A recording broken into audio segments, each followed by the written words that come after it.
Bonjour.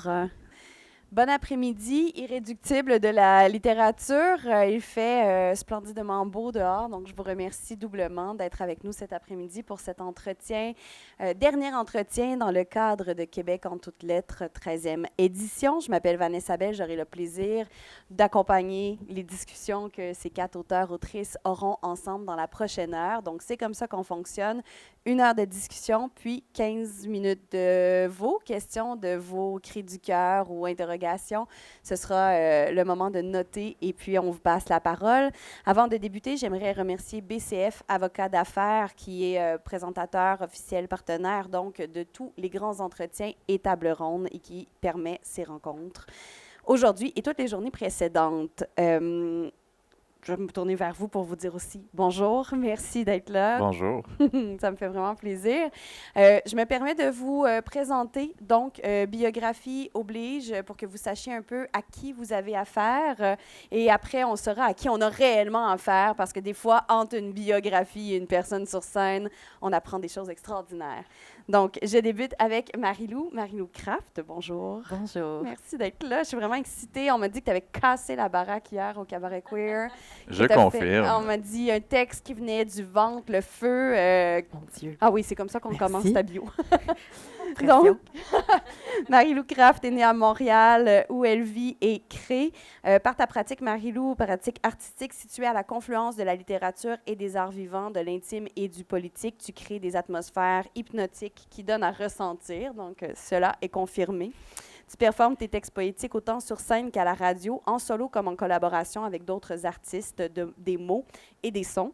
Tes courtes formes ont été publiées dans les revues Möbius et Liberté, ainsi qu'aux éditions La Mèche et Triptyque. J'ai entendu dire qu'il y avait des choses peut-être solo qui s'en venaient, je ne sais pas. J'y travaille. Extraordinaire, on aura l'occasion d'y revenir. Et tu es également conseillère dramaturgique et membre du comité de rédaction de la revue Estuaire. Merci encore une fois d'être avec nous. Merci pour l'invitation. Je suis très excitée d'être avec vous aujourd'hui.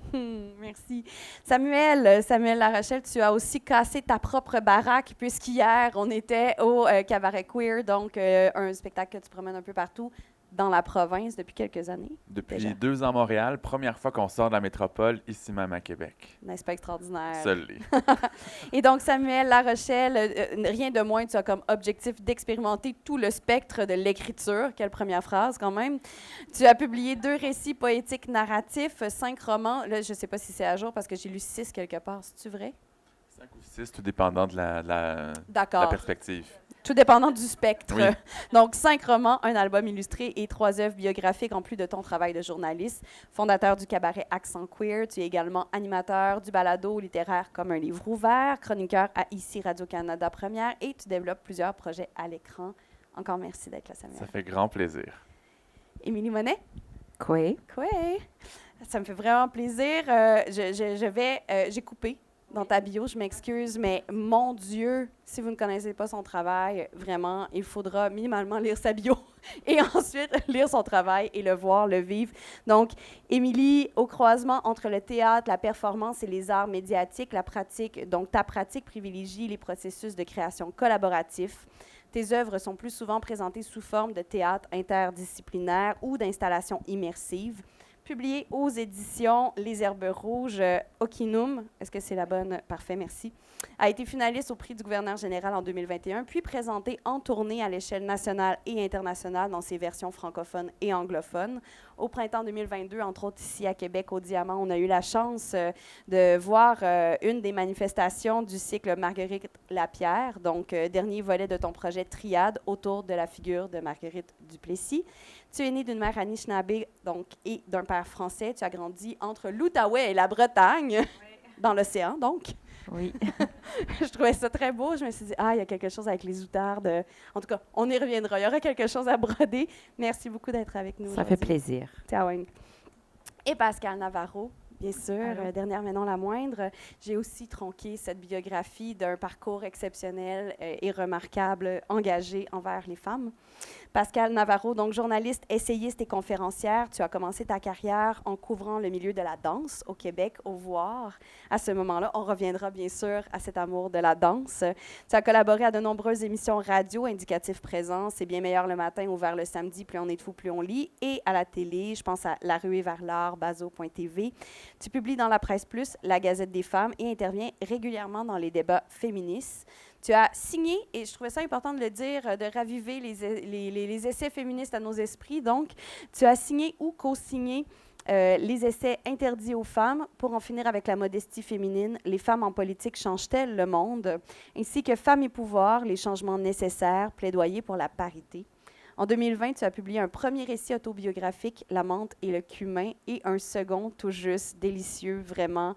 La classe de danse est parue en septembre 2022. Lauréate de plusieurs prix, dont le prix du gouverneur général, diplômé d'honneur de l'UDM. Tu détiens une maîtrise en langue et littérature française de l'Université McGill et tu es régulièrement invitée comme conférencière sur les questions de parité et de conditions féminines. J'en ai échappé en plus, c'est ça le pire. Pascal, bienvenue. Merci. Merci de l'invitation. Grand plaisir. On remercie Isabelle Forêt et tout le festival. Vous avez chacun plusieurs livres, chacun même, plusieurs livres à votre actif. Ça va être difficile d'entrer dans chacun d'eux parce que là, c'était super foisonnant parce que finalement, au début, je me disais, tu sais, c'est un peu loin, peut-être, ça se parle pas, comment je vais faire pour y arriver? Puis en vous lisant, il y avait toujours quelqu'un qui dialoguait avec une autre personne de la table ronde dans l'intertextualité ou dans les thématiques qui étaient abordées. Donc, j'ai quand même envie de débuter avec une question donc, qui s'adresse à Émilie Monet, cette fabuleuse pièce. J'avais envie, on entend souvent parler du rêve comme moteur de création, comme quelque chose d'étant assez intangible, j'ai l'impression. C'est comme si c'est quelque chose qu'on pouvait fantasmer des Premières Nations, alors que très clairement, dans ce texte-là, tu dis « Non, attends, pour moi, le matin, c'est important de prendre le temps de noter et de créer à partir de ça. » Donc, peut-être, quelle place le rêve prend dans ta propre création? Oui, ben, c'est très tangible, en fait. C'est une réalité parallèle de la même façon que cette vie éveillée l'est. Le monde du rêve, c'est tout aussi important où ça a une valeur vraiment équivalente. Puis c'était Joséphine Bacon qui souvent dit qu'il y a même un temps de verbe dans les langues algonquiennes, donc en Anishinaabe-Mowen aussi, mais en Ainu et Aïmoun aussi, pour conjuguer le temps du verbe. Donc, autant on a le subjonctif, l'imparfait, mais dans les langues autochtones algonquiennes, on a le temps du rêve. Donc, ça prouve à quel point cette dimension-là est aussi importante que cette vie éveillée qu'on a et qu'on privilégie peut-être dans cette société. Mais pour moi, c'est définitivement un de mes terreaux les plus fertiles pour ma création. C'est mes rêves. Puis je me sens très, très privilégiée d'avoir la chance d'avoir des rêves très foisonnants, très bizarres, étranges. Mais c'est justement ça que je trouve assez fascinant. Puis dans mon cas, c'est souvent des mots. C'est comme s'il y avait des mots qui me sont chuchotés à l'oreille. Et donc c'est ça. Donc, j'ai pris l'habitude de les noter dans un carnet parce que même si au réveil, ça me semble très soit mystérieux, soit incompréhensible, plus tard, je vais soit pouvoir comprendre ou faire des liens avec d'autres choses. Puis ça ouvre des portes à un imaginaire moins attendu un peu. Donc, c'est ça que je trouve assez fascinant. Donc, pour moi, c'est vraiment un terreau super important. Puis, dans le cas de Kinum, c'est parti d'un rêve où il y avait un castor de la taille d'un ours qui est venu me rendre visite dans mon rêve et qui me dit des paroles magiques, en fait. Et j'essaie de déchiffrer ces paroles, mais c'est par l'entremise de ce rêve-là que j'ai découvert l'existence des castors géants, en fait. Ils ont réellement existé au temps des dinosaures. On dit les castors géants, mais il y aura aussi un ours géant, il y aura la poésie qui va se frotter aussi justement au théâtre. Il y a aussi tout ce souci-là de garder vivantes ou plutôt de raviver les langues, donc de ne pas écrire uniquement en français, en anglais également. C'est une question, en fait, que je trouve super délicate parce que j'ai vraiment envie on embrasse peut-être cette question-là des cultures. Mais en même temps, je veux pas non plus que ça ne tourne que autour de ça. Donc, j'aurais des questions, moi, à éclairer sur ce texte-là, mais peut-être qu'on ira plus tard. Comme ça, on aura le temps peut-être de voir quel parallèle se fait entre vos mondes. Marie-Lou, tu publies essentiellement en fragments dans des collectifs. Là, tu disais qu'il y avait peut-être quelque chose qui s'en venait pour toi qui sera porté uniquement, mais tu fais aussi beaucoup de scènes. Tu es très, très, très généreuse dans ta parole, dans ta manière de t'ouvrir et de dire « me voici ». Une générosité qui demande un travail, et tu l'écris dans un texte de co-création avec Chloé Savoie-Bernard, donc un travail émotionnel très drainant, très demandant que d'être toujours dans cette vulnérabilité, dans cette transparence-là. J'ai envie peut-être de t'entendre sur un texte en particulier, qui est un texte qui est paru dans le recueil Pauvreté, sous la direction de Stéphanie Roussel. Un texte qui m'a fait écho beaucoup à peut-être, bon, c'est une des rares fois où je me suis reconnue aussi comme lectrice dans un texte, et où tu disais, en fait, que tu as appris à manger par le langage. Bon, je paraphrase, mais est-ce que tu veux nous parler peut-être de la construction de ce texte-là autour de la nourriture qui n'est pas celle qui est de notre culture, mais de notre culture aussi économique? Ouais. Ah, c'est intéressant comme question. Je trouve que ça touche à... Mon parcours en écriture est assez, je me trouve souvent très lente. Je sais Stéphanie disait qu'on lui a dit de ce recueil-là qu'il était assez impudique, et je trouve que ça revient à la question. Je trouve ça intéressant parce que moi, j'ai l'impression d'être lente, j'ai l'impression d'avoir du mal à écrire justement un premier ouvrage à moi seule. J'ai tendance à soit être très lente et ne pas écrire, soit aller sur scène, livrer un texte qui justement creuse quelque chose de mon enfance ou de mon intimité qui est très précis. Et pour moi, d'une certaine façon, étonnamment, c'est une façon pour moi de casser la glace et d'arriver à créer, même en étant très gênée, très anxieuse. J'ai toujours du mal à être perçue, à creuser. Donc, il y a quelque chose là-dedans, dans le fait d'avoir des moments où je vais loin, qui me permet de créer d'une certaine façon, ironiquement. Puis, j'essaie aussi de trouver... je suis quelqu'un qui essaie de nommer des choses précises, mais j'essaie de trouver une façon de ne pas le nommer directement aussi. Donc, parfois, il y a des choses des sujets très complexes qui abordent différents aspects de mon identité, peut-être, que j'aimerais ça en parler, mais on dirait que j'ai pas envie de nommer précisément ce que c'est, parce que ça fait écho aussi à moi, mon parcours. Parfois, pour arriver à me comprendre, je comprends tellement pas ce que j'essaie de comprendre que c'est par la bande que j'y arrive. Donc, j'essaie un peu de recréer ce mécanisme-là dans l'écriture. Et quand Stéphanie m'a invitée à écrire pour Pauvreté, je voulais un peu aborder des questions justement culturelles et le fait que je me sens encore très coupée de cet héritage culturel dont j'ai pourtant hérité. C'est drôle parce qu'en arrivant ici, hier, pour faire le cabaret Accent Queer, la première interaction que j'ai eue dans la ville, c'est en attendant pour un café. Il y a quelqu'un qui m'a demandé d'où je venais. Et là, j'ai dit de Montréal. Il m'a dit, mais avant, puis je me suis dit, ben voyons, j'étais ici la semaine dernière pour faire un autre cabaret où je parlais exactement de ça. Et là, je disais, ben je viens de Montréal. Et il me demandait, oui, mais votre nationalité? J'étais comme, ben c'est ça, c'est que quand on me pose cette question-là, pour moi, il y a quelque chose de très complexe, très lourd. Il y a quelque chose de très cassé. L'héritage haïtien, j'ai mon père qui est haïtien, mais qui était tellement troublé par sa culture qu'il ne voulait pas me transmettre la langue, il ne voulait pas me transmettre ce poids-là, mais nécessairement, on me le ramène toujours. Donc, quand on m'a demandé d'écrire pour Pauvreté, je me disais, j'aimerais ça parler de cette déconnexion-là, mais je n'ai pas envie de nommer ça par cet angle-là. Et finalement, je me suis dit, j'ai envie de parler de la nourriture, parce que souvent aussi, ce qu'on me dit, c'est, ben si tu as un parent haïtien, tu dois connaître plein de nourriture haïtienne. Puis je suis comme, ben non, mais justement, non, ça serait le fun.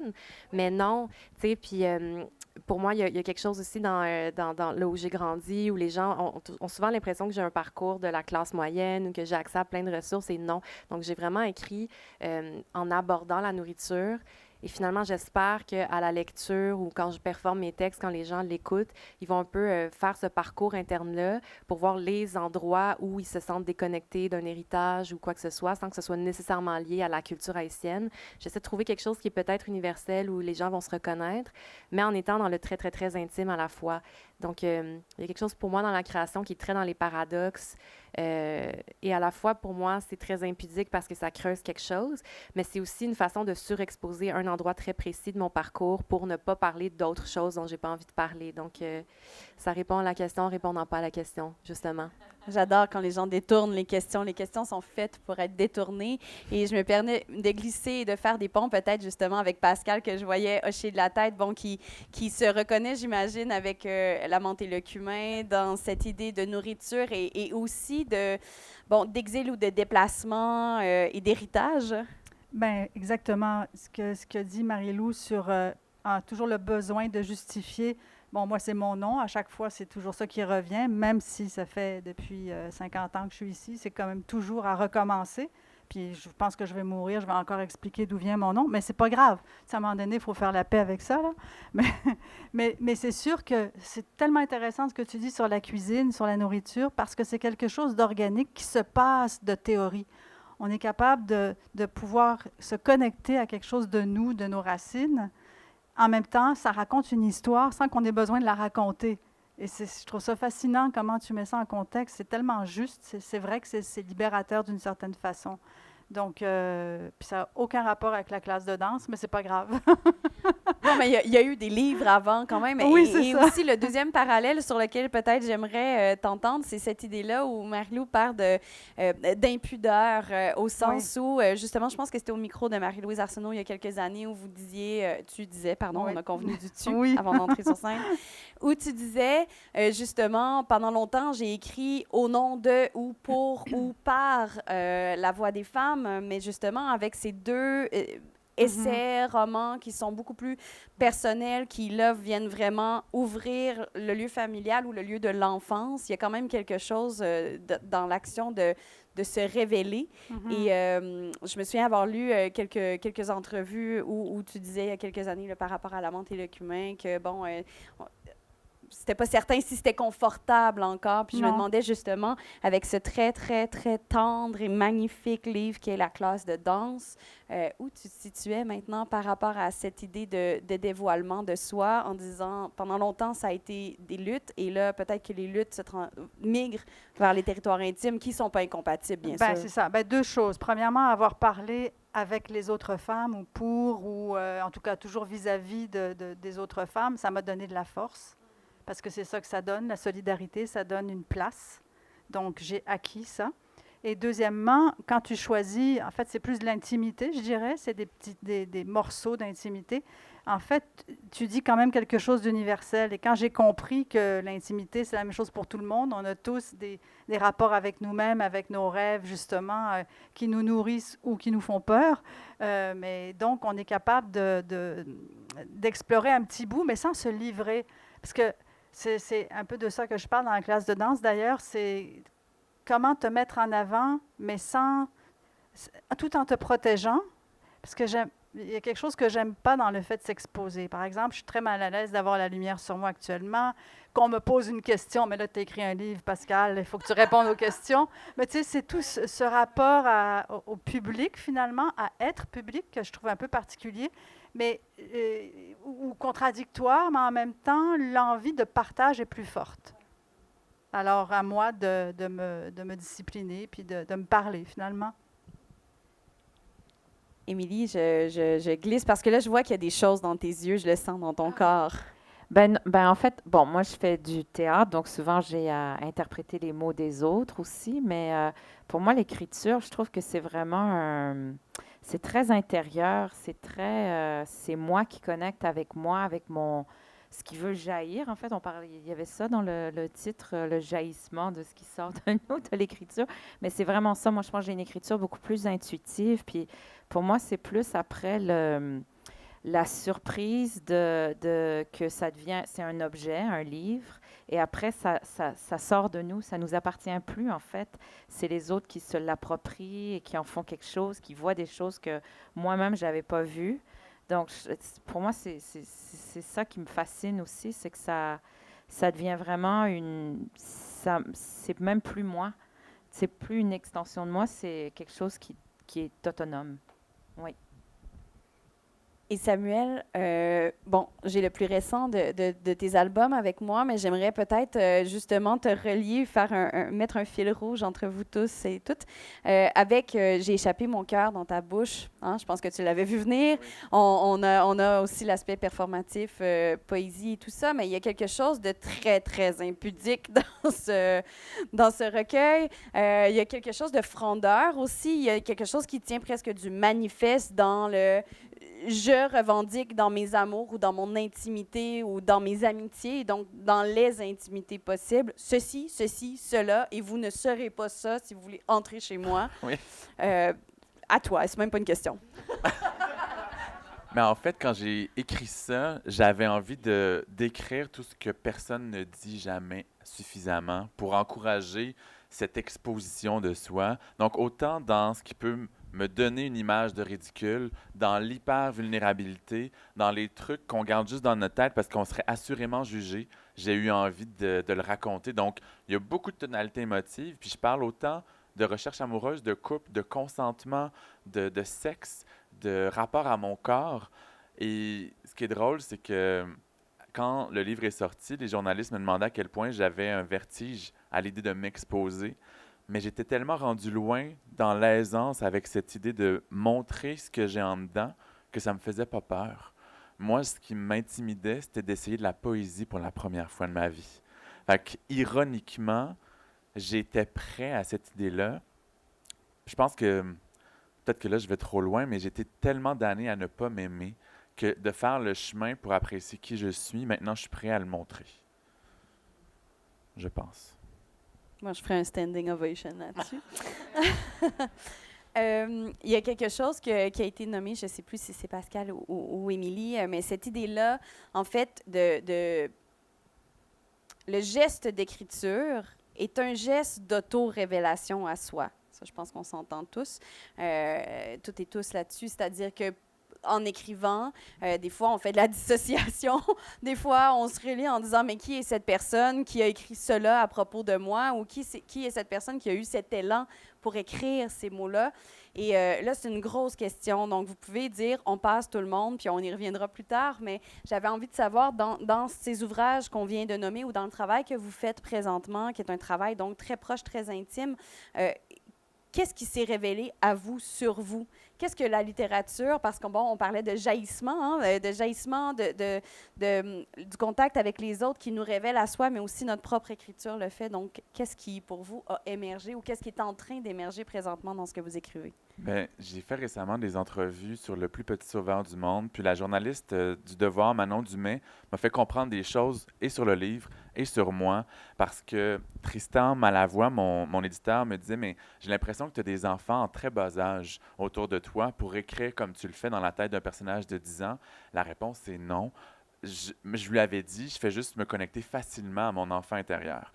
Mais Manon me fait réaliser que l'éco-anxiété du personnage faisait écho aux crises de panique de mon adolescente dans ma trilogie jeunesse, à un récit sur mon enfance où je parle d'un petit garçon qui refuse de fermer les yeux pour s'endormir parce qu'il a trop peur de ce qui va émerger.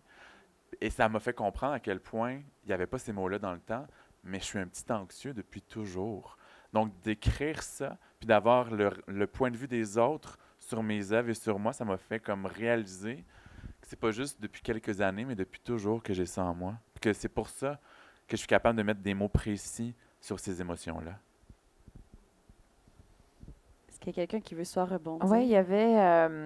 c'est qui m'avait dit ça? Je pense que c'est Evelyne de la Chenelière qui m'avait dit « On écrit toujours la même pièce de théâtre ou le même livre au fur et à mesure. » Puis j'ai dit « Ah oui. » Puis en fait, je remarque qu'il y a des mots que j'utilise dans tout ce que j'écris, comme que ça gronde en dessous de la terre ou des traversées ou des tempêtes. C'est comme des mots ou des images qui reviennent sans cesse. C'est que je puise ou que je me tanne pas en fait de ces images-là.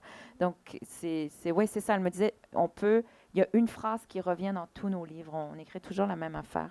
Puis en fait, quand j'y pense, je pense que c'est vrai. C'est vrai pour moi, en tout cas. Je pense qu'il y a quand même un grand nombre d'écrivains et d'écrivaines qui va vraiment s'entendre sur cette histoire-là. C'est-à-dire qu'à partir d'un moment, il y a peut-être une pierre, un jalon qui est posé. Et à partir de là, on dit, tiens, tous les thèmes avec du recul, on se dit, tous les thèmes de mon œuvre étaient déjà dans ce texte-là, dans ce livre-là. Pascal, est-ce que c'est un exercice auquel tu as envie de te livrer, à savoir qu'est-ce que l'écriture a fait jaillir chez toi ou a révélé à toi-même? Que j'aimais écrire hors essai, hors journalisme, parce que c'était pas évident. Tu sais, j'ai fait des études où j'ai écrit des essais. Donc, c'est quand même une forme avec des contraintes, avec un argument, avec quelque chose à dire, à prouver ou à démontrer. Mais écrire sans ces contraintes-là, mais d'ailleurs, je m'en donne du point de vue formel parce que j'ai quand même une structure et ça m'aide à... Mais c'est ce que j'ai découvert, que c'était vraiment... Moi, j'ai écrit tous mes livres, même les deux récits, dans le plaisir. Même si je raconte des fois des choses tristes, parce que je parle de deuil, je parle de toutes sortes de choses dans la vie qui ne sont pas toujours drôles. Mais j'ai écrit dans la, je dirais pas toujours la sérénité, mais je sais pas, c'est comme si je m'autorisais à aller de ce côté-là, puis à me dire, tu as le droit d'y aller, puis tu sais, je veux dire, combien de gens ont écrit des livres mauvais? J'ai le droit d'essayer quelque chose. Puis si c'est mauvais, ben ça en sera un de plus, c'est pas grave. Tu sais, je veux dire, à un moment donné, vas-y. Puis, en fait, j'ai découvert une certaine liberté, si je me résume. Merci, je vais l'accueillir pour toujours, cette idée-là de combien de livres mauvais je peux essayer quelque chose. On a le droit. Marie-Lou, est-ce que ça va quelque chose pour toi, cette idée de transformation, de libération ou de révélation à soi, l'écriture elle-même ou la performance même? On pourra y revenir aussi. Il y a quelque chose de différent dans l'idée aussi de déclamer son texte et de l'incarner. Oui, ben je me reconnais beaucoup dans ce que Pascal nomme, mais surtout plus tôt, en fait. Moi aussi, j'ai comme une impression que moi, la raison pour laquelle je suis ici, c'est qu'il faut que j'aide les gens. Je ressens vraiment un très fort appel de si je remarque des choses, s'il y a des choses que je peux faire pour aider mes différentes communautés, c'est là où il faut que je dirige mon attention, c'est là où il faut que je fasse mon travail. Et j'ai l'impression que de me tourner vers moi ou de nommer les choses que j'ai envie de nommer, faire ce travail de création-là, j'avais l'impression, en tout cas pour moi, que c'était quelque chose de très égoïste, que ça intéresse personne, c'est quelque chose de très nombriliste et c'est juste de créer pour créer, que ça sert à rien. J'ai comme vraiment cette impression-là que dans mon cas, ça ne sert à rien de créer, je me gaspille. Puis c'est comme si c'est malgré moi, je finis par me retrouver dans des situations où je fais quelque chose, je crée quelque chose, ça parle à quelqu'un, la personne m'en parle, j'ai l'impression que ça touche des gens. Il y a toujours des gens qui arrivent, qui me font confiance. C'est surtout pour mon travail de performance, pour moi, étonnamment, je suis une personne de vraiment très anxieuse, très gênée socialement, puis je pense que là, ça paraît moins parce que j'ai fait du théâtre. J'ai fait du théâtre, je me suis ramassée à faire du théâtre parce que je me disais qu'il fallait que je gère cette timidité-là parce que c'était maladif. Et puis, c'est comme ça que j'en suis arrivée là, mais j'avais l'impression qu'il fallait que je travaille à soutenir les créateurs, puis finalement de faire du travail, de lire un texte en public, réaliser que j'apprécie travailler avec les mots, d'avoir des gens surtout qui font de la musique, qui m'entendent, qui veulent travailler avec moi à faire des œuvres. Je me dis, OK, mais si les gens trouvaient vraiment que je faisais du travail qui ne leur parlait pas, ils ne seraient pas en train de vouloir m'entendre. Puis je me dis, OK, bien, moi, ce que j'apprends de créer, c'est que je trouvais que c'était paradoxal, c'était un non-sens pour moi, mais je crois que si... Tu sais, quand je suis en train d'écrire quelque chose et qu'il y a quelque chose que je trouve extrêmement difficile, qui me rend mal à l'aise, j'ai peur de le dévoiler, j'ai l'impression qu'il y a vraiment personne qui va se reconnaître, c'est trop gênant, qu'en fait, c'est ça qu'il faut que je creuse. Et si je trouve une façon de le nommer, c'est peut-être la raison pour laquelle j'ai un malaise, c'est parce qu'il y a des gens qui vont se reconnaître et qu'il faut que je le dise. Puis en fait, peut-être que la meilleure façon d'atteindre des gens et d'offrir ce que je veux offrir, c'est pas en m'évitant, mais c'est en essayant de trouver ce qui, en moi, peut rejoindre les autres personnes. T'sais. Donc, vraiment, la plus grande révélation, c'est que je peux créer, que ce n'est pas un travail juste pour moi. C'est tout. Je le laisse se déposer juste parce que c'est très beau. Merci de votre générosité. Il y a un point qui me semble un peu inévitable, malheureusement, qu'on est sur un panel, ne serait-ce que de femmes aussi qui représentent des communautés minoritaires et aussi, toi, par la bande, Samuel, qui n'est point une femme, ou que tu t'identifies pas. Je m'identifie comme un homme. Parfait. Je me suis dit, quelle erreur ça aurait été de dire ça dans un enregistrement sur scène devant tout le monde. Mais là où je m'en vais, c'est qu'il y a ce point commun-là qui me semble inévitable, et c'est pas que je veux qu'on le mette au centre de la scène pour en parler, mais hier, donc, j'avais la chance d'avoir emmené Nassereddine, qui était sur scène ici, et qui appelait à la radicalité, finalement, à la radicalité de l'écriture. Et elle disait « Ah non, j'ai oublié quand j'ai dit ça qu'on était filmé. » Elle dit « Je me suis contenue tout au long de l'entrevue, je me suis contenue. Puis à un certain moment, j'ai oublié. Puis là, j'ai commencé à parler comme je parlerais avec mes amis, avec les personnes avec qui je crée. Et cet appel à la radicalité-là, pour elle, était justement celui de demander à ce que, s'il vous plaît, en tant que femme ou en tant que femme qui représente donc des cultures qui sont moins représentatives sur le territoire, elle disait, là, à quel moment est-ce que je peux écrire sans que ça passe par le prisme de la réception, qui soit du fait que je sois une femme libanaise, une femme qui a grandi en France, une femme exilée, une femme... donc, j'ai envie de... Sans vous ramener à cette case-là, j'ai envie de savoir qu'est-ce que vous, parce que j'ai l'impression que vous les détournez, ces codes-là, dans vos œuvres. Et donc, comment est-ce que vous avez envie de travailler, justement, cette réception-là? Comment est-ce qu'on doit, dans notre écriture même, devoir est peut-être une injonction trop forte, mais comment est-ce qu'on doit, dans notre écriture elle-même, travailler à ce que le propos soit clair et direct, même si, comme tu le mentionnais, Émilie, à partir du moment où tu lances un livre, il ne t'appartient plus et le texte, tu ne peux pas contrôler sa réception. Ben, je trouve que c'est vraiment difficile d'y échapper, même si tu veux pas être mise dans une case, il y aura toujours tout le monde qui va justement te mettre dans une case. Là. Tu l'as bien identifié tantôt. Mais peut-être que c'est juste d'aller dans le plus intime ou spécifique, parce que c'est là où on va rejoindre les gens dans le côté universel. Tu sais, dans Okinum, il y a beaucoup d'Anishinaabemowin, ça parle de ma famille, de ma relation avec mon identité, avec le cancer aussi. Mais finalement, enfin, les commentaires que je reçois, c'est que ça rejoint quand même pas mal de gens, juste de prendre sa place, d'avoir une voix ou de batailler avec la maladie. Donc, au-delà de la case de l'identité, tout ça, je pense que il faut justement avoir ce courage d'aller dans le plus intime possible pour justement rejoindre le plus de gens possible. Oui, ben, je pense que ça me fait penser à justement le texte que j'ai lu hier sur Whitney Houston, qui est, tu sais, la première fois que je l'avais lu, c'était une soirée littéraire sur Whitney Houston. Puis je pense que j'étais la seule femme noire dans toute la pièce, tu sais. Puis les autres personnes parlaient de Whitney Houston, mais en abordant de la culture pop ou les médias. Puis moi, j'arrive, puis je suis comme, ben moi, ça me touche Whitney Houston parce que j'ai peur de prendre un bain, parce que j'ai peur de mourir dans mon bain comme Whitney Houston en tant que femme noire, tu sais. Puis là, j'arrive, puis je dis ça, puis moi... Puis là, j'étais comme, hey, là, je suis en train de dire une affaire, il y a personne qui... il y a personne qui peut se sentir comme je me sens. J'avais l'impression, seulement en lisant, c'est comme si je prenais conscience de à quel point c'était vulnérable, puis que je nommais un truc ultra spécifique. Puis je me disais, mais il n'y a personne qui va... Puis là, après, j'ai fini de lire, puis je me souviens qu'il y avait quelqu'un qui est venu me voir, qui était un homme blanc. Il arrive, il vient me voir, il est comme, hey, je me suis tellement reconnue. Puis j'étais comme, ah ouais! Mais... Mais en fait, c'est ça, c'est que j'ai l'impression que des fois, si j'essaie de nommer quelque chose de hyper spécifique à moi, puis que je me dis, ah ben là, je peux pas faire une métaphore de femme noire parce que je vais perdre tout le monde dans la salle. Mais en fait, non, si j'y vais là et que je vais dans le truc ultra spécifique et que ça devient très vrai, j'ai l'impression que c'est là que les gens voient au-delà de le véhicule que j'emprunte pour aller à mon point. Mais les gens, j'ai l'impression qu'ils voient de quoi je suis en train de parler, puis ils sont capables de voir qu'est-ce qui en eux...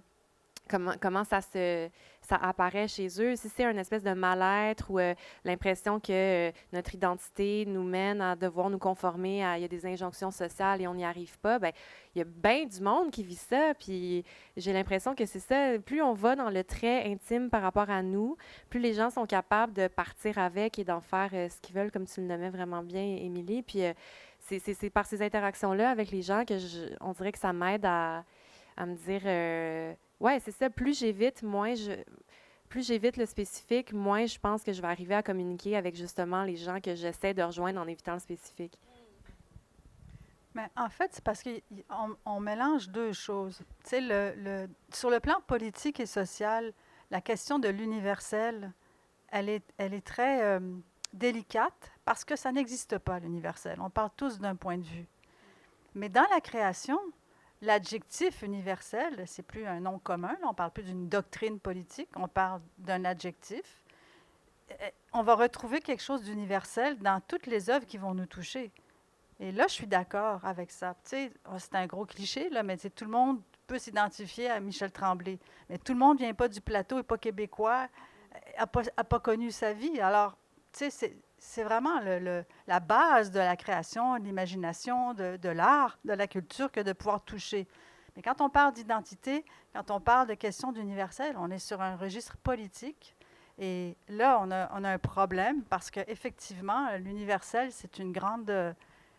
je dirais pas supercherie, là, parce que je ne veux pas trop m'en aller là-dedans, mais je trouve que c'est quelque chose d'un petit peu... un petit peu problématique. Et là, je peux comprendre qu'on puisse amener les sujets que tu as amenés tout à l'heure. Mais c'est une chose dans la création, politiquement, c'en est une autre. Merci de cette distinction sémantique, qui est très intéressante. J'ai noté ça, je vais creuser. Moi, la case dans laquelle on me place, c'est bien sûr pas celle de la femme, mais de l'artiste homosexuel, puis qui en parle ouvertement depuis très longtemps. Puis il y a 1 an et demi, en publiant « J'ai échappé mon cœur dans ta bouche », dans le livre, c'est très, très, très clair ce qui se passe dans mes amours et dans mon intimité, mais dans la promo, j'en ai pas dit un mot. Ce qui fait qu'il y a énormément de femmes et d'hommes hétéros, cisgenres, qui l'ont acheté, qui l'ont lu, puis ont fait « Hein, je vibre avec les mêmes émotions que toi ».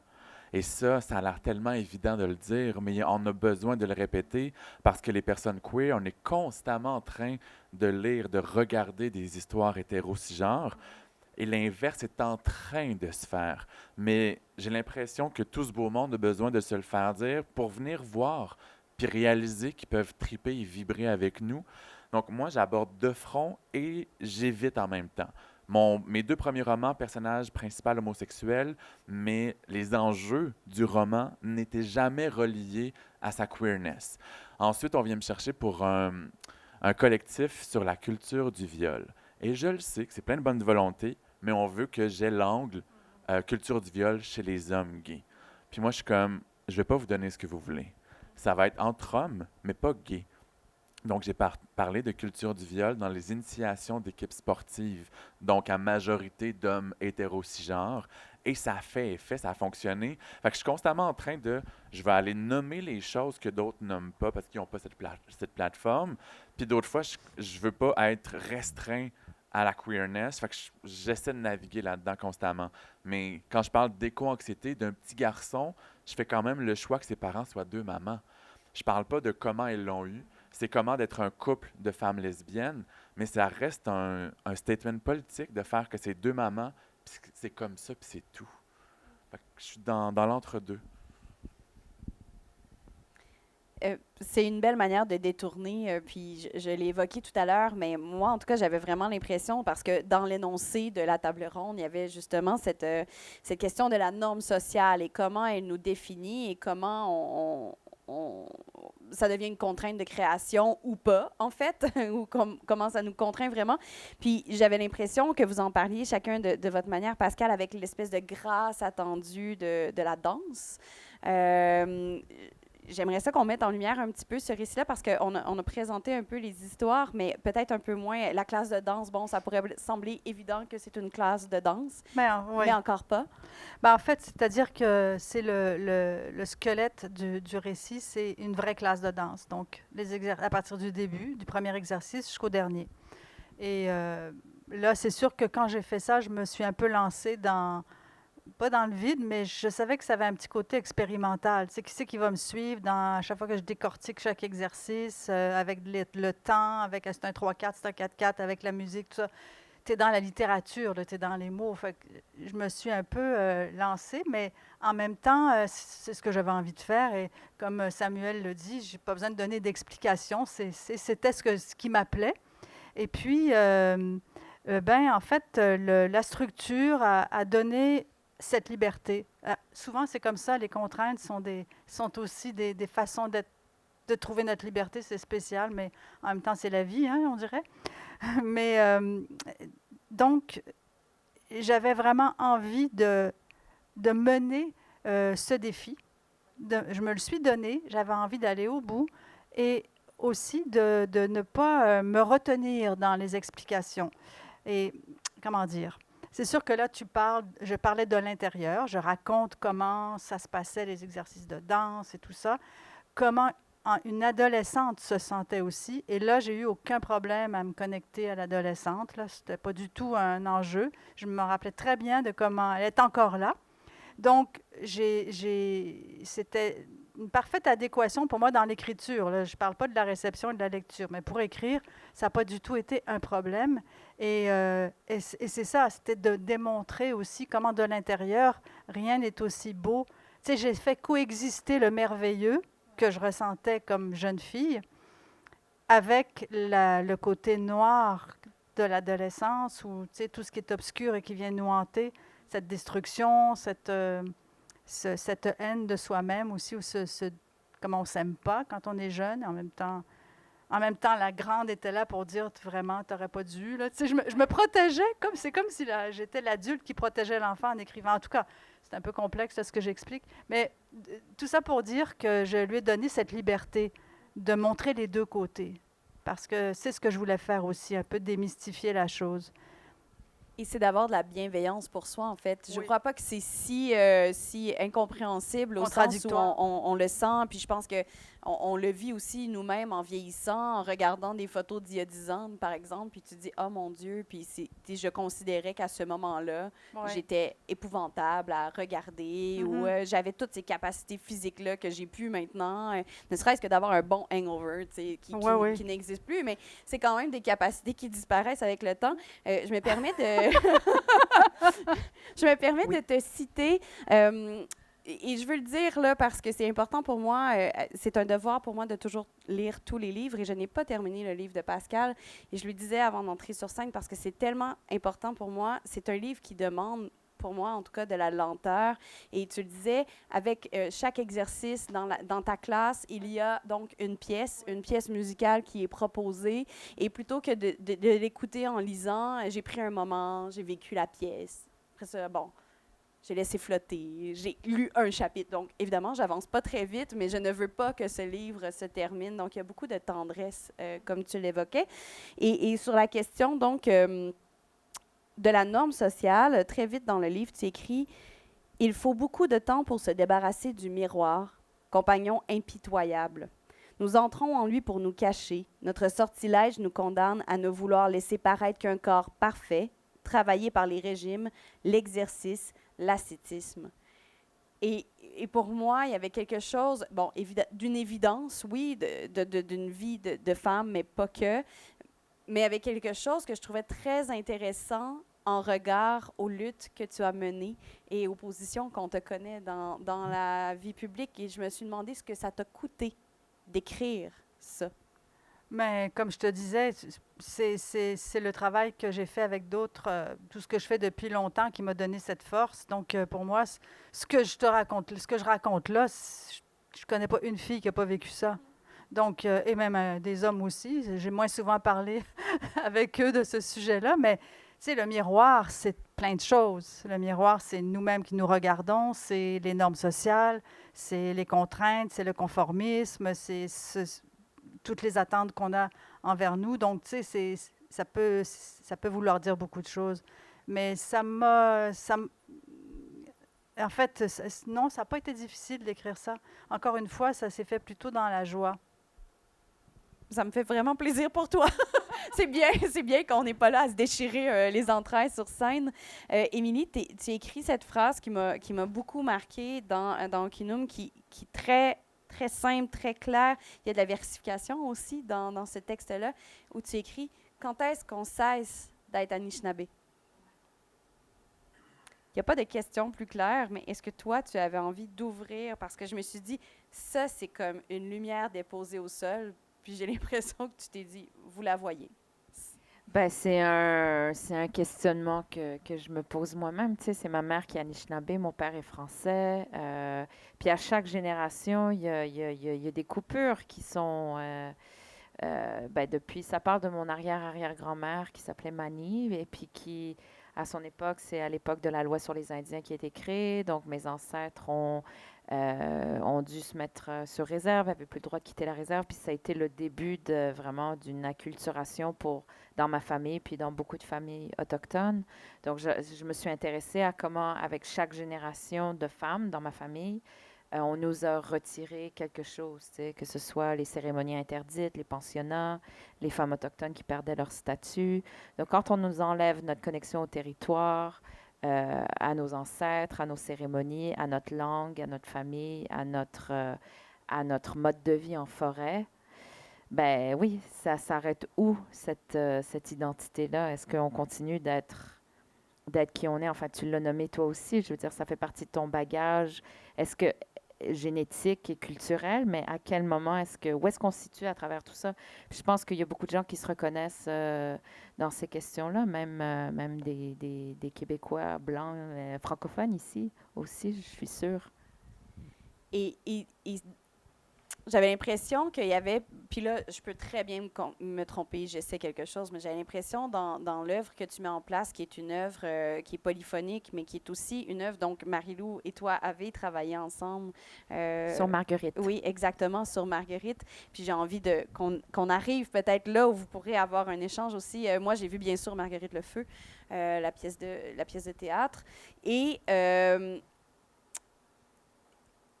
juste une bombe, finalement, ce texte-là, à plusieurs égards, mais c'est un texte dont je me sers souvent, moi, quand je vais en classe, je nomme tous les premiers ministres qui ont été propriétaires d'esclaves.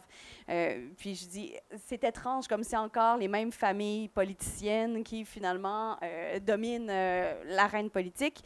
Et j'avais envie de vous entendre sur comment vous construisez cette constellation-là qui, oui, est de femmes, mais aussi d'artistes pluridisciplinaires, comment les arts qui dépassent même les arts littéraires viennent construire votre parole autour de quelque chose qui, finalement, dépasse aussi ta propre histoire et qui fait partie de l'ensemble de nos communautés, finalement. Tu veux y aller? Oh!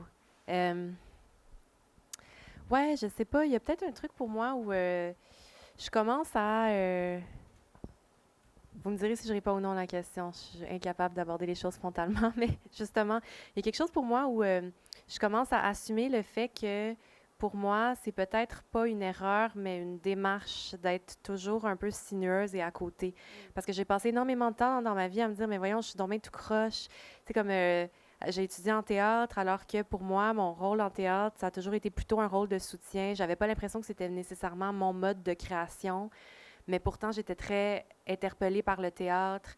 J'ai d'abord travaillé comme conseillère, comme personne qui accompagne. Après, j'ai quand même étudié en droit pendant un certain temps avant de finalement abandonner ça. Et là, j'écris, je travaille à une revue de poésie. Puis en arrivant à la revue de poésie, j'ai dit, je sais même pas si je sais c'est quoi la poésie, mais Oui, en même temps... oui, est la réponse, je te confirme. Ben merci, mais en même temps, j'ai l'impression que c'est ça. Si j'étais allée à l'université, m'asseoir, apprendre la poésie, je crois que je saurais encore moins c'est quoi la poésie. Il y a quelque chose pour moi, ou peut-être que c'est mes identités ou mon rapport au monde, à la vie, où j'ai l'impression que j'arrive mieux aux choses si je prends beaucoup de temps et que je passe par à côté. Et que j'ai peut-être plus appris sur le rapport au langage, le rapport à l'écriture, en accompagnant des gens et en étant dans le théâtre, en me familiarisant avec la performance, le fait de livrer des choses à des gens, d'un peu me mettre à la place du public, comment on reçoit, comment on lit. Et là, maintenant, quand j'arrive et que je veux écrire, je mets un peu de tout ça, tout mon parcours dans l'acte d'écriture, alors que j'ai l'impression que je ne sais pas ce que je fais. J'ai peut-être une façon d'apprendre qui est plus pratique. Puis, je considère que les personnes qui ont été mes guides, qui m'ont appris, c'est toutes les personnes que j'ai côtoyées, mais aussi en tant qu'égale. Tu sais, je veux dire, quand je travaille à accompagner quelqu'un comme toi, Émilie, après, j'arrive, je m'assois pour écrire, et il y a quelque chose qui est débloqué par les conversations, de voir les gens travailler, tâtonner à leur façon, avoir leur chemin, il n'y a aucun des chemins de personnes qui se ressemblent. On arrive toutes par la bande ou frontalement, c'est complexe, et puis ça me nourrit immensément. Donc, je commence un peu à assumer l'espèce de marronnage, d'éviter là où on essaie de me mettre. Et puis finalement, c'est comme ça que j'arrive à dire. Sinon, je pense que si j'avais étudié en littérature, j'écrirais pas en ce moment. Ça m'aurait peut-être enlevé cette flamme, je sais pas.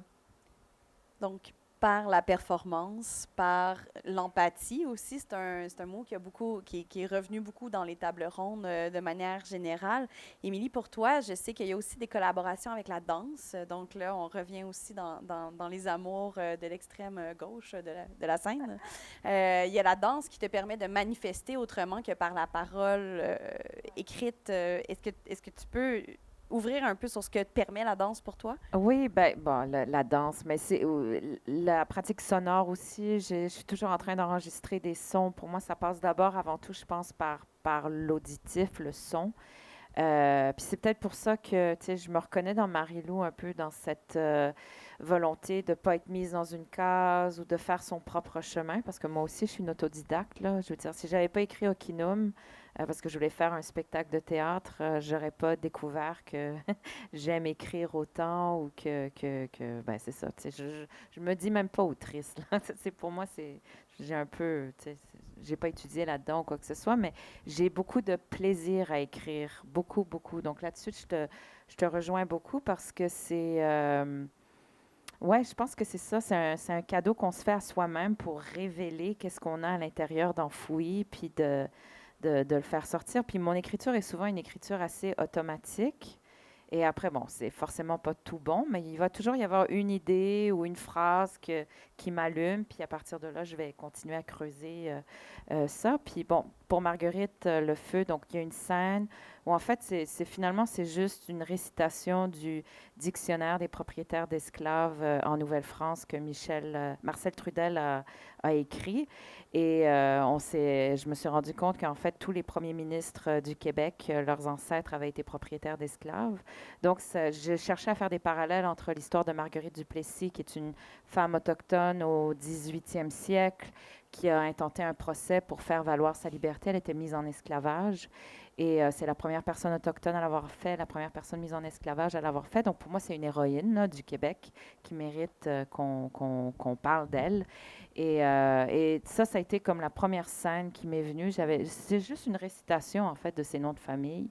Et il y a une danseuse extraordinaire qui s'appelle Aïcha Bastien-Ndiaye qui incarne ces mots de famille dans son corps. Et moi, je fais juste répéter les mots aussi. Mais oui, ça crée quelque chose d'assez abstrait et rentre-dedans, là. Mais... Très puissant, en Ouais. tout cas. Je pense que c'est un moment marquant dans l'imaginaire des personnes qui l'ont vu. Puis j'espère que ce texte-là, éventuellement, va aussi circuler. Oui, Hein. il va être publié aux Herbes Rouges, Formidable. je pense, là. Dans Formidable. quelques semaines. Oui, moi, je remercie d'ailleurs Aïcha, justement, Aïcha Bastien-Ndiaye, qui m'avait envoyé, tu sais, comme à l'arrache un peu. J'étais comme, je m'en vais dans une classe, il faut que je leur dise le nom des premiers ministres. Est-ce que tu peux me les envoyer? Puis elle était comme, oui, je pense que j'ai le droit. Voici, Super. mais oui, c'est une parole qui doit être dite. Donc, on a le théâtre, la danse, la performance, l'essai, la vie aussi publique par la télévision, la radio. Samuel, je sais que tu travailles aussi d'autres formes d'écriture, donc l'écriture notamment de scénarios. Je sais qu'il y a des belles choses qui s'en viennent pour toi. Est-ce que tu veux ouvrir là-dessus avant qu'on passe la POC au public? Ben, j'ai un projet en fait, plusieurs projets de séries télé. Il y a le journalisme qui influence énormément ma façon de faire de la création. Je pense que je suis un meilleur écrivain parce que je suis journaliste et vice-versa. On me dit souvent que même sans savoir qui a écrit un article, on peut sentir que c'est moi parce que même si je respecte les contraintes du journalisme, je me laisse le droit à une sensibilité que plusieurs de mes collègues ne s'accordent pas. Puis je pense qu'il y a une structure dans mes œuvres artistiques qui me vient du journalisme. Mais moi, ma pratique, puis je la montre pas publiquement, mais c'est la musique, c'est le chant, c'est faire 30 heures de musique par semaine au secondaire et depuis 16 ans, chanter à tous les jours, une pratique ancrée dans mon horaire, je sais que même si c'est pas une pratique professionnelle, ça me fait comprendre le rythme et ça me fait écrire de façon beaucoup plus fluide, autant les romans que la poésie narrative. Donc, c'est un peu différent de mes collègues, mais je le sais qu'il y a une rythmique puis un flow dans mon texte à cause de ça. Et c'est quelque chose qui se répercute aussi. J'avais envie de savoir que, bon, on le voit dans là, je vais dire la classe de danse. Est-ce que c'est bon? Pardon, j'avais peur de me tromper. Dans la classe de danse, mais est-ce que pour toi, Pascal, quand tu écris en dehors, ou même les essais, tiens, est-ce que justement cette discipline du ballet, cette manière de porter le corps, cette rythmique aussi très précise, ou même toute cette chaleur du piano dans la pièce, est-ce que tu as l'impression que ça a influencé aussi ta manière d'écrire?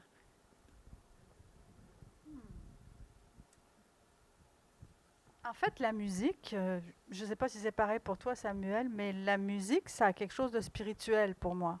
C'est vraiment de l'ordre du sanctuaire. C'est quelque chose qui t'appartient, un espace que tu crées pour toi.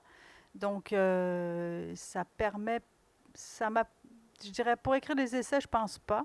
Tu sais, les essais, puis comme le journalisme, je veux dire, c'est de la contrainte continuelle, là, puis j'ai comme aucun rituel pour écrire, là, tu sais, vraiment, j'écris quand j'ai le temps, et sur un coin de table s'il faut. Enfin, j'ai pas tout cet attirail là de l'écrivain, c'est pas du tout ma situation.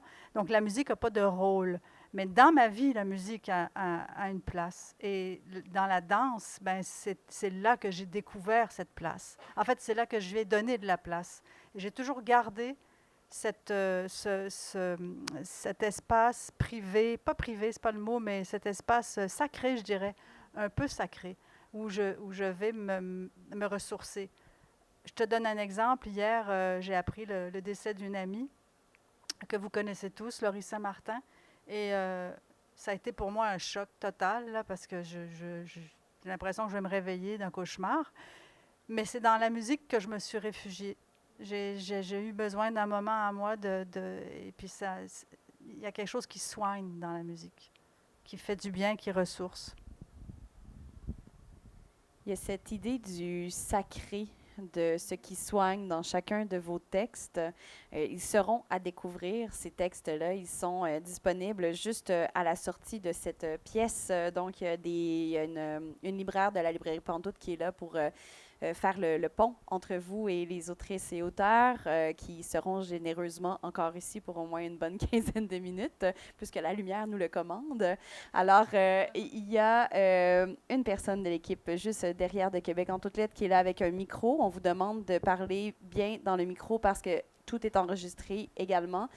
Si vous souhaitez intervenir, c'est pas obligé d'être une question, hein. Ça peut être une manifestation, ça peut être un écho, ça peut être par rapport à un spectacle ou une performance que vous avez entendu, vu. Vraiment, la parole est à vous. Manifestez-vous.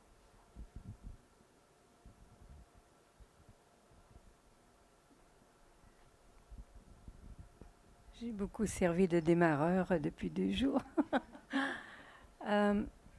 Je pense que je vais avoir un peu de difficulté à structurer ma pensée parce que j'ai porté à faire un lien avec la table ronde précédente, qui était une rencontre avec les éditeurs. D'abord, je remercie tout le monde, c'était vraiment passionnant. Et aussi l'animatrice qui, de façon tellement spontanée, pose des questions d'une profondeur remarquable. Elle est vraiment super. Moi, ce que je me demande, c'est votre forme de littérature revêt quand même un caractère politique.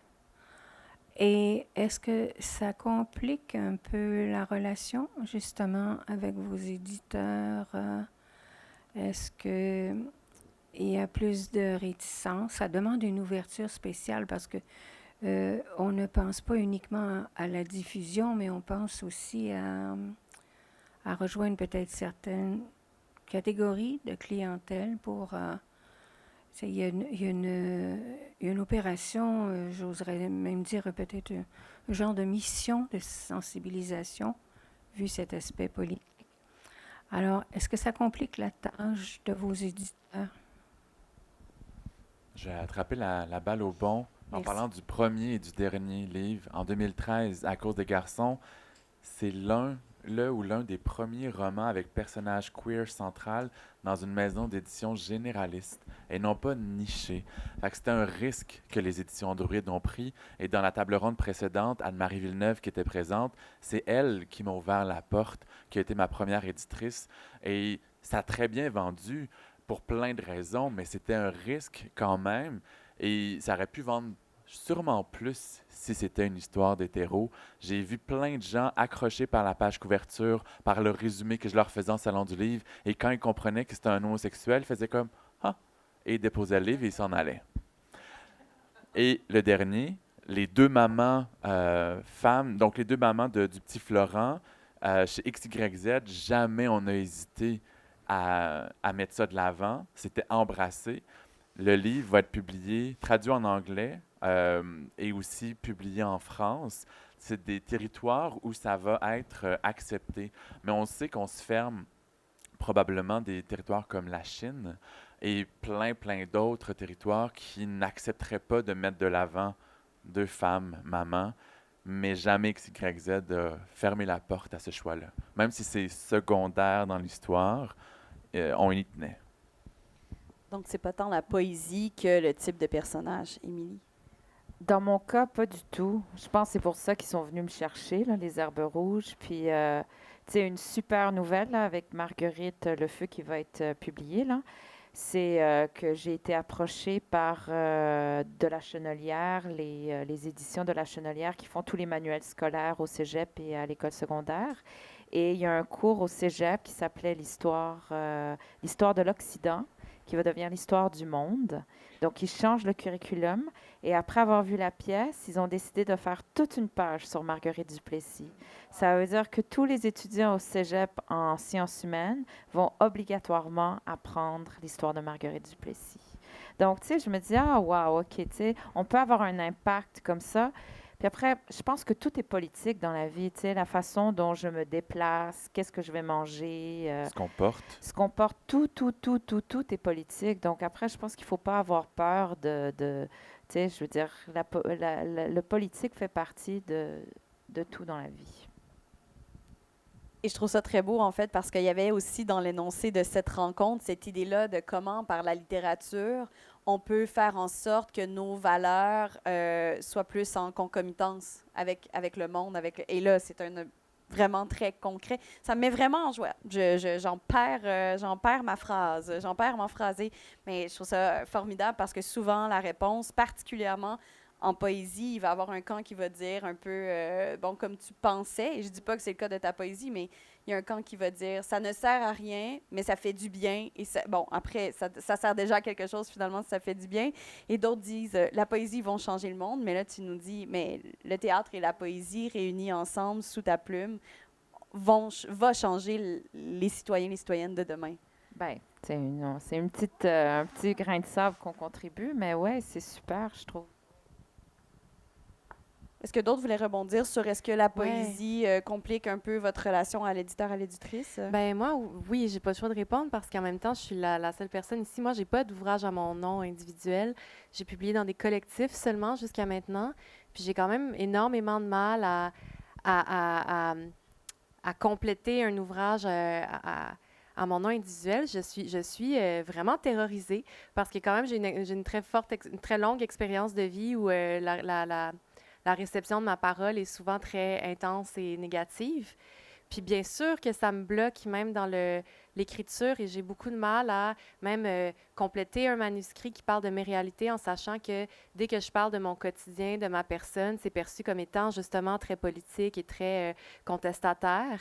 Donc, ça vient influencer mon rapport à ces univers-là jusqu'à même l'écriture. Alors, je ne peux pas dire que les éditeurs sont réticents à mon égard, mais en même temps, le fait que ça prenne autant de temps de me rendre là, c'est pas pour rien. Donc, pour moi, c'est vraiment beaucoup plus simple de commencer par un peu tester les eaux en faisant, OK, j'ai une histoire ici, est-ce que c'est bien reçu? C'est pas pour rien non plus que je suis vraiment plus dans la performance parce qu'on dirait que j'ai plus l'impression que je sais qu'aujourd'hui, je suis capable de lire un texte, de le présenter à des gens. Je suis vraiment terrifiée, mais je vais essayer. Ah, finalement, la réaction est correcte et je suis en train d'un peu travailler mon seuil de tolérance pour être capable de justement arriver à écrire les choses que je veux écrire sans m'empêcher de le faire, pour être capable justement d'entamer un travail éditorial juste au cas où ça se passe moins bien, par exemple.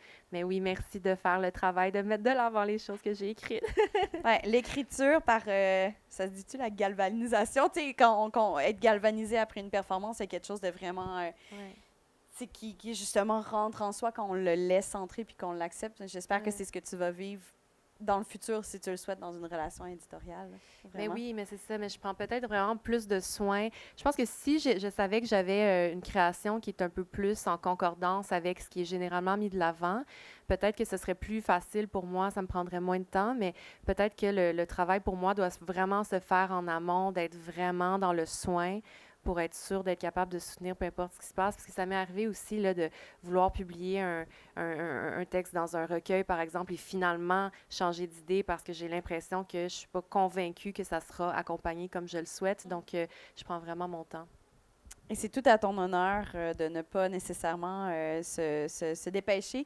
Tu écrivais dans Se faire éclater que c'était peut-être aussi parce que tu es bélier ascendant Lion avec une lune en Lion. Donc, j'évoque les deux possibilités. Peut-être. En passant peut-être le micro à la personne qui avait la main levée devant.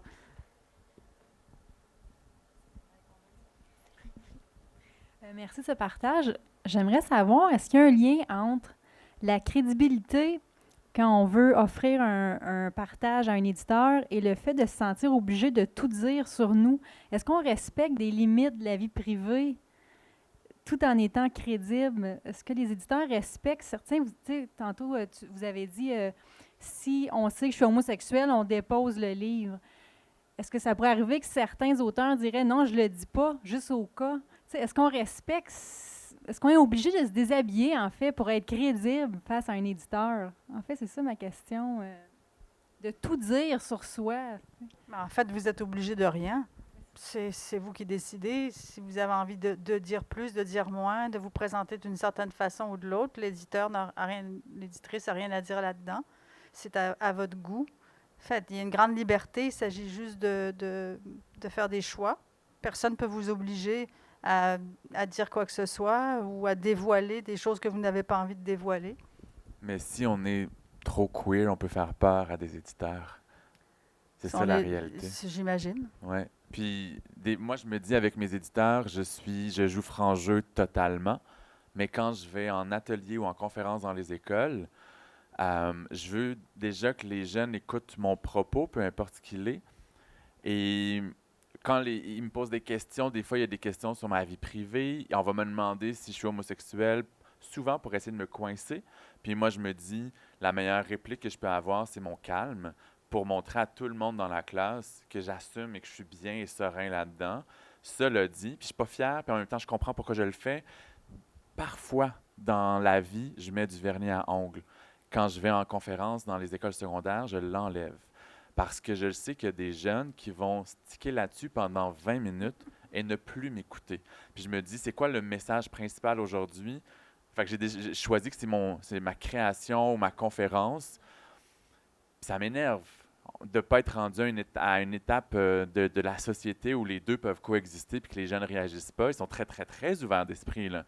Mais pas partout, pas au même point. Fait que je fais un petit pas de recul alors que dans d'autres sphères de ma vie, j'assume complètement. Il y a un peu des deux. Mais ça, c'est vraiment propre à chacun, puis dépendant de quelle étape on est dans nos vies aussi. Tu sais, par exemple, si tu t'en vas quelque part faire une conférence quand tu es une jeune femme qui commence et que tu te dis, mais je ne me maquillerai pas parce que sinon, on va juste regarder mon image. Ou, tu sais, c'est ce genre de choses. Toi, tu ne veux pas t'accorder d'importance à ça. Tu préfères en mettre d'autres, en mettre ailleurs. Mais ça c'est plus l'éditeur, ça nous appartient. Dans ce sens-là que je disais qu'on avait quand même une liberté, tu sais, tu as fait des choix, on fait des choix, puis on essaye de vivre avec. Bien, je pense que c'est une relation aussi, hein. Tu sais, bon, moi, j'ai une super belle relation avec mon éditeur, mais c'est ça qui prime, en fait. Il y a la réciprocité de cet échange. Puis, tu sais, je l'ai vu, là, mon livre est publié en anglais, puis c'était plus compliqué, tu sais. Puis là, je me disais, ce soin, ce dialogue et tout ça, c'est ça qui est riche aussi parce que c'est une relation à... Autant moi, je suis nourrie par ça que mon éditeur est nourri aussi. Donc, moi, je dirais que c'est ça, c'est plus l'humain qui est au centre de ça. Puis, je voudrais pas travailler avec quelqu'un qui me comprend pas ou qui va m'exiger des choses ou qui va vouloir me mettre dans une case. Sinon, ça m'intéresse pas. Je veux juste changer d'éditeur. Mais des fois, on peut pas changer. Des fois, on a l'impression que toutes les portes sont fermées si on est entièrement nous-mêmes. C'est ça qui peut être dangereux ou délicat. Je me permets de faire juste un petit peu de pouce, tu sais, c'est qu'il y a le luxe, entre guillemets, du choix aussi. Ce que Marie-Lou a avancé, je trouve ça vraiment beau, mais en même temps, c'est courageux. C'est-à-dire qu'elle dit, moi, je fais le choix d'être dans la lenteur et de me dire que quand j'arriverai avec un manuscrit, j'aurai choisi la maison d'édition avec laquelle je veux travailler, plutôt que des fois aussi, on voit des gens qui commencent puis qui vont dire « j'envoie à 20 maisons, puis peu importe qui, je le prends parce que je veux que ma parole circule ». Puis je suis pas en train de dire que c'est bien ou mal, je fais juste dire que je pense que comme Pascal le nomme, c'est qu'il y a un choix à faire, mais que le choix vient forcément aussi avec un coût. Donc, que ce soit dans la représentation ou dans l'égalité ou dans la conversation qu'on a avec notre éditeur, notre éditrice ou nos directeurs, directrices littéraires aussi, là, il y a ce choix-là et il faut être prêt à accepter ce coût-là. Donc, il y a peut-être là une petite nuance de qu'est-ce que je suis prêt, moi, à sacrifier, autant positivement que négativement, pour que ce texte advienne et qu'il circule. Mais je pense que c'est vrai que ça dépend vraiment des personnalités, des contextes, parce que tu sais, moi, je reviens à ce que je disais sur mon parcours et mes expériences. Le fait d'avoir commencé en écrivant des textes qui étaient plus plutôt des chroniques ou des commentaires ou qui avaient plus un aspect justement social et d'avoir eu une expérience fortement négative par rapport à ça, nécessairement, je me connais aussi assez pour savoir que si je vis quelque chose de similaire, mais dans la création, ça va tellement avoir un impact négatif sur moi que nécessairement, je veux privilégier le fait de... Il faut que je m'assure que je sois capable d'écrire parce que je me connais, je suis au moins rendue là. Et aussi, c'est en sachant que, de par mon expérience, peu importe ce que j'écris, ce que je fais, les premières questions qu'on va me poser, c'est oui, mais en tant que femme noire, oui, mais en tant que personne de minorisée, en tant que la diversité. Puis je me dis, ben moi... Dans ce contexte-là, avec la personnalité que j'ai, j'aime mieux utiliser le fait que c'est comme ça que j'ai tendance à être perçue pour vraiment l'intégrer dans ce que j'écris, puis l'aborder de front, ne pas essayer de le dissimuler parce que je suis capable de le soutenir un peu, ce regard-là, puis de jouer un peu avec, alors que d'autres personnes auraient peut-être d'autres tactiques. Donc, c'est un peu un mix de notre parcours, si ça se cache ou pas, et ce qu'on est... Ouais, ça avec quoi on est le plus à l'aise de... Comme stratégie un peu. Là. Merci. On aurait le temps pour une dernière intervention. Wow, quelqu'un était très volontaire. Attendez. Oui, c'est super. C'est super. Bonsoir, merci beaucoup pour vos propos. Moi, je n'ai pas de questions, j'aurais juste un commentaire. Dans les œuvres littéraires, que ce soit des romans ou de la poésie ou autre, souvent on va trouver des références. Donc, on comprend que l'auteur a fait des recherches historiques avec des documents qu'on peut nous-mêmes aller chercher. Mais on se pose toujours la même question, c'est comment il a fait pour écrire cette phrase-là? Où c'est qu'il a pris l'inspiration pour faire ce passage-là? Un passage qui vient de chercher, un passage qui pour toi a bien du sens, là. Puis ce que j'ai vu cet après-midi, c'est qu'au fond, il y a plein de sources très personnelles qui aident à aller chercher l'énergie pour écrire cette phrase-là, qui finalement va être quelque chose de très intéressant. Par exemple, j'ai beaucoup aimé l'idée d'aller chercher dans ses rêves. C'est très personnel, puis en même temps, mais c'est quelque chose qui est une source à laquelle je n'aurais pas pensé. Oui, dans son intimité personnelle, mais aussi dans son enfance, comment on a vécu son enfance. On peut des fois avoir des phrases qui nous reviennent, ou des mots qui nous reviennent, ou des moments qui amènent à une phrase. Ça, pour moi, on dit que c'est une source aussi. Dans les changements de parcours, vous avez changé de parcours à quelques reprises, puis là, finalement, il y a des moments qui vous rappellent telle chose. Donc, juste vous dire que l'ensemble de vos propos me disent un peu plus où sont les sources là, plus intéressantes que juste la documentation. Moi, je fais jamais de recherche avant d'écrire. On parle pas de journalisme, bien sûr, mais de tout ce qui est créatif. Mais tout ce que je vis, les pièces, les livres, la musique, ce que je vis présentement, ça s'installe dans ma tête, dans mon cœur, puis ça fait son chemin tout seul. Et quand vient le temps d'écrire, je me laisse traverser par des émotions qui m'appartiennent souvent pas du tout. Il faut juste que je sois disposé avec un niveau d'énergie pour être capable de bien les écrire. Puis à force d'écrire, j'écris beaucoup, beaucoup, beaucoup. Puis de lire beaucoup, les mots viennent tout seuls. Fait que je suis pas en train d'enlever les années de travail, mais j'ai l'impression que ça s'écrit tout seul. Et tu sais, pour être un bon écrivaine, je pense qu'il faut avoir un pas de recul sur la société. Souvent, quand on est dans des communautés marginalisées, on a d'office un pas de recul. Fait que je pense que ça m'aide de voir le monde autrement à cause de qui je suis. On dit souvent à la blague, faites attention, si vous avez un auteur, une autrice dans votre vie, vous allez finir dans un livre. Donc, je pense que ça illustre bien ça. Je vous remercie toutes et tous de votre attention. Là, il y a des choses à dire, vous allez voir.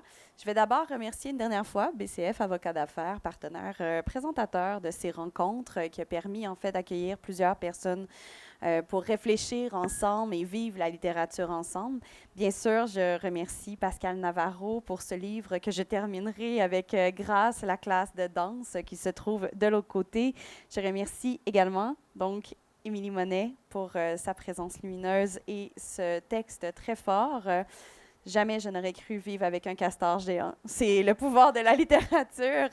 Merci beaucoup, Samuel Larochelle, pour... on a parlé des deux, mais Le plus petit sauveur du monde, qui est présentement en librairie. Et là, je ne montre que celui-ci, mais Marie-Lou Craft, tes textes se trouvent dans plusieurs collectifs. Il y en a plusieurs sur la table, et sinon, le site Les Libraires, bien sûr. On peut tout trouver. Je tiens à vous remercier, vous, public, d'avoir été présent, si généreux, si attentif, si ouvert et ouverte. Ça a été un moment extraordinaire encore que de partager ces rencontres-là avec vous pour cette 13e édition qui se clôt maintenant avec nous tous. Alors donc, bien sûr, je remercie la Maison de la littérature de nous accueillir, le Festival Québec en toutes lettres, et je salue le travail immense, plein d'amour et d'accueil toujours généreux de chaque personne, j'en vois plusieurs dans la salle, de chaque personne qui travaille à ce festival, à vous le faire vivre et à vous aussi qui le faites vivre. Donc, peut-être juste s'applaudir, ça pourrait être bien.